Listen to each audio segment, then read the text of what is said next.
Good morning बच्चों। मैं Mithilesh Pandey physics पढ़ाने के लिए पुनः आपके सामने ऑनलाइन उपलब्ध हूँ। आप बेटा पिछले वीडियो में देखा उत्तर दर्पण द्वारा प्रतिबिंब कैसे बनते हैं। तो मैंने एक चीज़ आपसे कहा था कि चूंकि वहाँ दो सिचुएशन में बनते हैं, तो कभी कभी बेटा इस तरह के क्वेश्चन पूछता है कि अगर वस्तु हमने अनंत पे रखा तो आपका प्रतिबिंब यफ पे बना। ये तो क्लियर हो गया। और अनंत और पी के बीच में कहीं भी रखेंगे तो आपका प्रतिबिंब यफ और पी के बीच में बनेगा। अच्छा, अब ये क्वेश्चन कभी कभी ऐसे पूछता है कि अगर हम वस्तु को अनंत से ध्रुव की ओर मूव कराते जाएं, मतलब धीरे धीरे लाने शुरू करते हैं पी की तरफ, तो प्रतिबिंब के बारे में आपकी क्या राय होगी। तो हम ये कहेंगे कि जैसे ही हम अनंत वस्तु को अनंत से पी की ओर लाएंगे तो हमारा प्रतिबिंब भी फोकस से पोल की ओर मूव करेगा। अच्छा, नेचर कैसा होगा? नेचर आभासी और सीधा ही होगा, लेकिन हाँ एक परिवर्तन होता जाएगा कि जो यप पे वस्तु का प्रतिबिंब बिंदु साइज का अत्यधिक छोटा था, तो जैसे जैसे हम वस्तु को पी की ओर लाएंगे प्रतिबिंब यप से पी की ओर बढ़ेगा और उसकी साइज धीरे धीरे क्या होगी?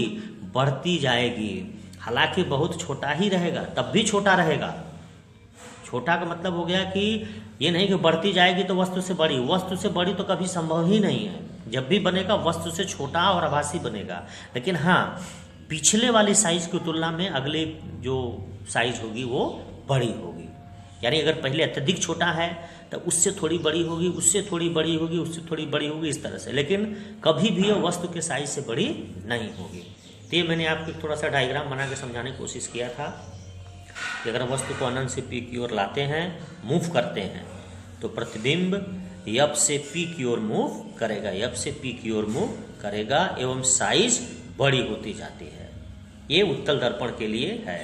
यानी उत्तल दर्पण में एक चीज़ तो हमारे समझ में आ गया बेटा यहाँ पर कि अगर मैं बहुत बड़ी वस्तु ले लूँ तो इसका प्रतिबिंब यहाँ पर क्या बनेगा? बहुत ही छोटा बनेगा। यानी अगर मैं यहाँ पर कई ढेर सारे वस्तु को ले लूँ तो हर वस्तु का प्रतिबिंब यहाँ पर बन सकता है, इसी दर्पण के अंदर दिख सकता है।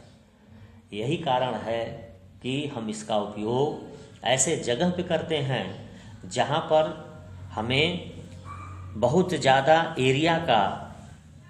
क्षेत्रफल का जो प्रतिबिंब हो छोटे भाग में ही दिखाई देने लगे। यही प्रॉपर्टी ही है कि हम लोग इसको साइड मिरर में भी यूज़ करते हैं, जो आपको वाहन वगैरह के बाएं तरफ होता है, दाहिने तरफ लगते हैं, क्योंकि हमें ड्राइवर को पीछे बहुत सारी गाड़ियाँ दिखती हैं, बहुत बड़ी बड़ी गाड़ियाँ होंगी, ट्रक होंगी, जो भी होगा, तो वो इसी दर्पण के अंदर छोटे साइज में दिख जाएगी। चूँकि यह प्रॉपर्टी समतल दर्पण में नहीं है। समतल दर्पण में बराबर साइज की दिखती है और अवतल दर्पण में तो वस्तु से बड़ा दिखती है, छोटा भी दिखती है। लेकिन जब भाई आपके ट्रक से पीछे रहेगा तो निश्चित रूप से होगा कि फोकस से ज़्यादा दूरी पर होगा। सीधा तो अवतल दर्पण में तब बनता है जब फोकस और ध्रुव के बीच में हो। और एक अवतल दर्पण नहीं लगाने के कारण और भी क्या है, यह है कि जैसे पीछे जो भी वस्तु होगी उसका उल्टा प्रतिबिंब आपके दर्पण में बन जाएगा अगर अवतल दर्पण साइड मिरर में लगाते हैं तो इससे भी ड्राइवर को कन्फ्यूजन होगा। तो चूँकि सीधा आभासी और बहुत छोटा इमेज हमारे उत्तल दर्पण में संभव होता है, इसलिए हम इसको रियर व्यू के रूप में यूज करते हैं। अब हम आएंगे बेटा अवतल दर्पण के उपयोग। ये बहुत ही इम्पोर्टेंट है उपयोग, आप याद कर लेना। ये अक्सर पूछा जाता है और आप कन्फ्यूजन में सब गड़बड़ कर देते हो। देखिए, अवतल दर्पण का उपयोग हम कहाँ कहाँ करते हैं? टार्च में, सर्च लाइट में, तथा वाहनों के हेडलाइट्स में। चाहे बाइक हो तो अगला जो हेडलाइट्स होता है, ट्रक है तो जो हेडलाइट्स लगे होते हैं, इस हेडलाइट्स में कौन सा दर्पण प्रयोग करते हैं? अवतल दर्पण। मैं आपको एक यहाँ पे समझाने की कोशिश किया हूँ कि कैसे ये यूज किया जाता है। तो ये देखो, ये मैंने अवतल दर्पण ले लिया, मिरर, ये टार्च टाइप का हमने ले लिया यहाँ पर।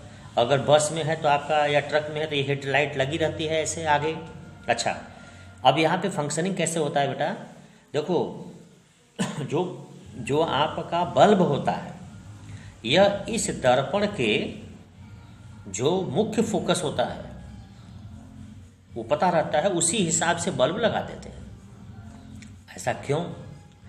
इससे क्या होगा, तो हमारे पास एक प्रॉपर्टी है कि देखो जैसे ही बल्ब जलेगा इस बल्ब से चारों तरफ प्रकाश की किरणें निकलेंगी। हालांकि मैंने आपको इधर दिखाया नहीं है, लेकिन इधर भी चारों तरफ प्रकाश की किरणें ये देगा। लेकिन जो किरणें इधर आएंगी दर्पण के तरफ, ये परावर्तन के पश्चात कहाँ जाएंगी? तो आपको पता है कि मुख्य अक्ष से आने वाली प्रकाश की किरणें, मुख्य अक्ष की नहीं, मुख्य फोकस से आने वाली प्रकाश की किरणें परावर्तन के पश्चात मुख्य अक्ष के समानांतर हो जाती हैं। ये आपके पास मैंने इमेज डायग्राम का रूल बताया है। अगर कोई किरणें फोकस से होकर के आती है तो परावर्तन के पश्चात मुख्य अक्ष के समानांतर। तो जो प्रकाश किरणें इधर दर्पण की तरफ गिरेंगी वो सभी मुख्य अक्ष के क्या हो जाएंगी? समानांतर हो जाएंगी। और जो इधर किरणें हैं वो तो अपने आप ऐसे फैलती जाएंगी। इससे क्या होगा, आप देखिए यह किरणें आपस में क्या हैं? सब समानांतर हैं। तो जो पैरेलल रेज होती है, समानांतर किरण पुंज जो होता है वो अत्यधिक दूरी तक तय करती है, वो ज़्यादा दूरी ट्रेवल करती है। अगर इसी जगह मान लो ये ऐसे फैल जाता तो फैल के प्रकाश डिस्ट्रीब्यूट हो जाता तो ज़्यादा दूर तक नहीं जा पाता।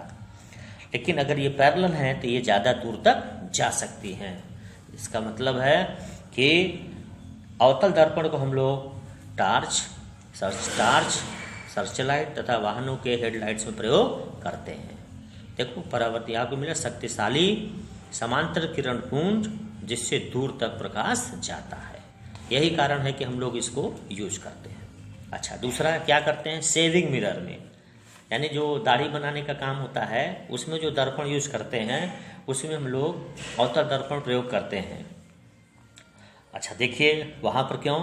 क्योंकि हमें एक प्रॉपर्टी अवतल दर्पण का जो नियम नंबर, जो आपका केस नंबर 6 है, उसमें अगर वस्तु दर्पण के ध्रुव तथा फोकस के बीच में रहता है तो उसका आभासी सीधा तथा वक्र से बड़ा प्रतिबिंब दर्पण के पीछे दिखाई पड़ता है। तो ये देखो, अगर हम अपने चेहरे को जो अवतल दर्पण है और उसका जो फोकस दूरी के बीच में रखेंगे तो हमारा चेहरा दर्पण के अंदर बड़ा दिखाई देगा। तो हमें शेविंग करने में क्या होगी? आसानी होगी, बड़ा इमेज प्राप्त हो जाता है। अच्छा, जो डेंटिस्ट होते हैं, जो दांत विशेषज्ञ होते हैं, अब दांत तो आपका बहुत छोटे जगह पर है, उसमें अगर हम अवतल दर्पण का प्रयोग करें, ठीक है, तो बड़ा देखने के लिए अवतल दर्पण का उपयोग हम करते हैं इसी प्रॉपर्टी के कारण। फिर सौर भट्टियों में सूर्य के प्रकाश को केंद्रित करता है। सूर्य के प्रकाश को केंद्रित करने के कारण ये आपका हम सौर भट्टियों में इसका प्रयोग करते हैं। ये कैसे होगा आपको मालूम बेटा? अगर अवतल दर्पण में सूर्य का प्रकाश अगर समांतर किरणें गिरती हैं तो परावर्तन के पश्चात कहाँ जाती हैं? सीधे मुख्य फोकस में। तो सारी किरणें फोकस पे केंद्रित होंगी तो वहाँ प्रकाश की तीव्रता बहुत ही ज़्यादा होगी। इसलिए हम लोग वो उसमें एक जगह उसकी इंटेंसिटी ज़्यादा हो जाती है प्रकाश की, तो हम लोग उसको भट्टी के रूप में प्रयोग करते हैं। अब आते हैं उत्तल दर्पण के उपयोग। उत्तल दर्पण का जो उपयोग होता है यह वाहनों के साइड में, याद रखिएगा, अगर ट्रक है तो ट्रक के जो हेडलाइट है आगे उसमें तो अवतल दर्पण होता है, लेकिन जो बगल में एक मिरर लगा होता है, पार्श्व में जो लगे होते हैं, वह पश्च दृश्य दर्पण, पश्च दृश्य का मतलब जो विंग साइड होता है, उस मिरर के रूप में हम लोग काम करता है। यानी साइड मिरर के रूप में जो वाहनों का साइड मिरर होता है वो क्या होता है बेटा? उत्तल दर्पण होता है। क्यों? पहली बात, उत्तल दर्पण से जो आपके पीछे गाड़ियां आ रही हैं सीधी दिखाई देंगी, और दूसरी चीज़, बड़ी बड़ी गाड़ियां होंगी उनका प्रतिबिंब दर्पण में छोटा ही बन जाएगा। तो उतने छोटे से दर्पण में पीछे जितनी भी गाड़ियां आएंगी वो सारी गाड़ियां उसके अंदर दिखाई देंगी। सीधा आभासी दिखता है, उल्टा नहीं दिखता है, इसलिए हम लोग साइड मिरर के रूप में उत्तल दर्पण का प्रयोग करते हैं। दूसरा, जो बाजार होता है या आपके जो कॉलोनी होगी, जो गलियों में स्ट्रीट लाइट लगे होते हैं, स्ट्रीट लाइट जो रोड पर लगे होते हैं, उनका जो लैंप होता है, लैंप में उत्तल दर्पण का प्रयोग करते हैं। ठीक है, क्योंकि उत्तल दर्पण प्रकाश की किरणों को फैला देता है। उत्तल दर्पण प्रकाश की किरणों को फैलाएगा,